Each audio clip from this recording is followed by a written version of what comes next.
Hello everyone, তোমরা সবাই কেমন আছো? আশা করি তোমরা সবাই ভালো আছো।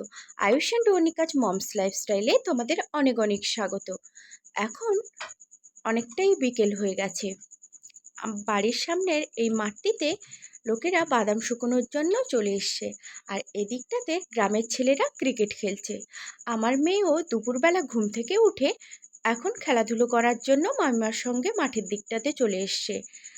কাকুর ঘরে গরুগুলো এখানে বাঁধা রয়েছে, তার ছোট্ট ছোট্ট ছানাগুলোও এখানে আছে। আমার মেয়ের এই ছোট্ট গরুগুলোকেই খুব পছন্দ। ওদের সঙ্গে খেলা করে, ওদের খড় খেতে দিবে, জল খেতে দিবে, পাতা দিবে এবং ওদের সঙ্গে এখানেই সময় কাটাবে। মাইমা যখন মেয়েকে নিয়ে এখানে চলে আসে তখন আমি বাড়ির কাজগুলো করে নিই। মেয়ে এখানে সুন্দরভাবে খেলা করতে থাকে। মাঠটা এখন খালি থাকলেও কিছুদিন পর জল লাগিয়ে এখানে চাষের কাজ শুরু হয়ে যাবে। তখন মেয়েও এখানে আসতে পারবে না। তখন এই ছোট্ট ছানা গরুটাকে ঘরেই নিয়ে যেতে হবে, দিয়ে সেখানেই ও খেলাধুলো করবে। প্রত্যেক দিন বিকালবেলাটা মেয়ের এইখানেই কাটে। আর